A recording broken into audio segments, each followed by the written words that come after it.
যিখিনি আপোনালোকে বাঁহ দেখা পাইছে সেইটো আমাৰ নদী আৰু এইখিনি আমি যাতায়াত কৰা আমাৰ বৰ্তমান ৰাস্তা। আৰু য'ত এইটো ৰাস্তা বুলি ক'লে এতিয়া ভুল হ'ব, এইটো নদী বুলি ক'লে আমাৰ ভুল নহয়। এনেকৈ 30-40 ঘৰ মুঠ মানুহ আছে। এই 30-40 ঘৰ মুঠ মানুহৰ আমাৰ যাতায়াতটো বৰ্তমান বন্ধ। আৰু এইবাৰ বন্ধ বুলি নহয়, আমাৰ প্ৰত্যেকবাৰ বাৰিষাই আমাৰ এনেকুৱাই অৱস্থা হয়। আৰু যিটো আমি যদি অহা যোৱা কৰিব লাগিব, আমি পথাৰেদি অহা যোৱা কৰিব লাগিব, এক বুক পানী ভাঙি, নাইবা আপোনালোকৰ ভেৰ বনাব লাগিব, নাইবা নাও ল'ব লাগিব। বেলেগ একো ৰাস্তা নাই। হয়তো যোনে পাৰে বাৰু এক বুক পানী ভাঙি যায়, আৰু যোনে নোৱাৰে তেনেকৈ থাকিব লাগে। আৰু যদি ইয়াত কোনোবাৰ বেমাৰ হয়, বেমাৰ হ'লে হয়তো ডক্তৰ আহিব পাৰিব না ডক্তৰৰ তাতে নিব পাৰিব, কোনো বেলেগ একো ৰাস্তা নাই। হয়তো বিচনাত পৰি থাকিব লাগিব, নাইবা যদি মৰে আমি নদীদি ভাই দিব লাগিব, তাতকৈ বেলেগ একো ৰাস্তা নাই। তেনেকুৱা ভগৱানে নকৰক এতিয়ালৈকে।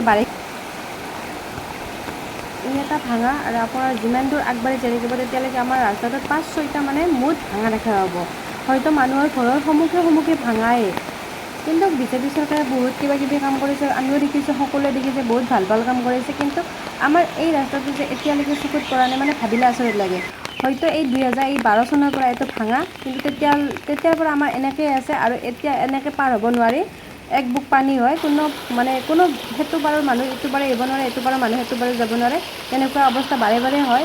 আৰু বাৰে বাৰে এনেকুৱাই হয় বাৰিষা, যে বাৰিষা আহিলে ভাল হ'ব, বাৰিষা অহাৰ আগে আগে ক'ব যে এইবাৰ ৰাস্তা হ'ব, এইবাৰ ৰাস্তা হ'ব।